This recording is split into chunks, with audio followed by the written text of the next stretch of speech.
बीते लोकसभा चुनाव में सीटें बढ़कर 99 तक पहुंच गई तो कांग्रेस पार्टी और राहुल गांधी पूरे जोश में दिखे।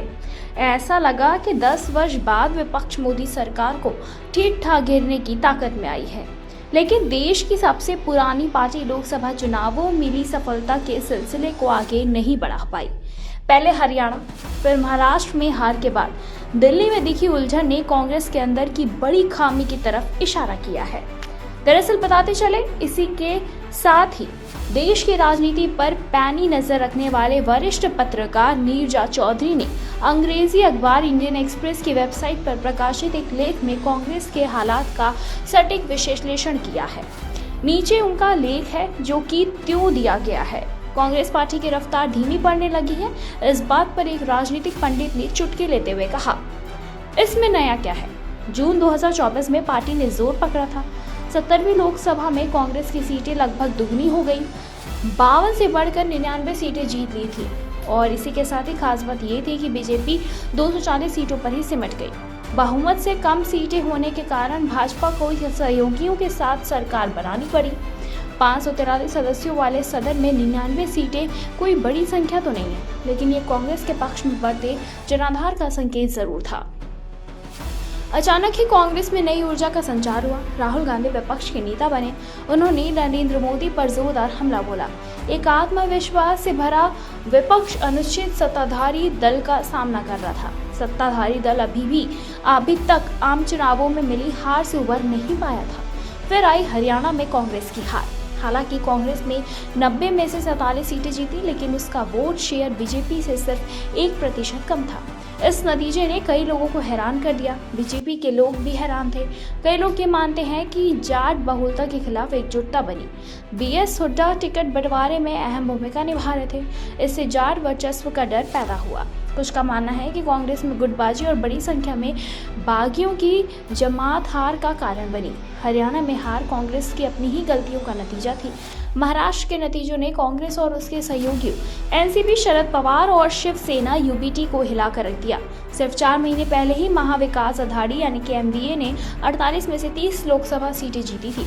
हरियाणा और महाराष्ट्र ने कांग्रेस का मनोबल तोड़ दिया, लेकिन दिल्ली ने उस रफ्तार को छीन लिया जो उसने 2024 के मध्य में हासिल की थी।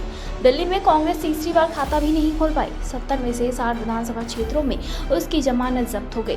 दिल्ली ने कांग्रेस के भ्रम को भी उजागर किया। पार्टी किस रास्ते पर चले इसे लेकर असमंजस है। क्या उसे अकेले चुनाव लड़ना चाहिए और अपना संगठन मजबूत करना चाहिए, या फिर बीजेपी को हराने के लिए इंडिया ब्लॉक के साथ मिलकर चलना चाहिए। बीजेपी की जीत से देश पर पार्टी की पकड़ मजबूत हुई है, कमजोर नहीं। कांग्रेस में कई लोगों ने ये मान लिया कि आपका खात्मा ही कांग्रेस के पुनरुत्थान का एकमात्र रास्ता है, क्योंकि आप कांग्रेस की कीमत और साथ ही साथ कीमत उसकी बढ़ रही है। यही बात सही है, लेकिन इसका उल्टा जरूरी नहीं है कि सच हो। आपका वोट शेयर इस बार 10% कम हुआ है और इसमें कांग्रेस को सिर्फ 2% अतिरिक्त वोट मिले हैं और कोई सीट नहीं मिली। बाकी वोट बीजेपी ले गई और 8 में से 48 सीटों पर ही पहुंच गई। कांग्रेस कभी भी एक छत्र छाया वाली पार्टी थी।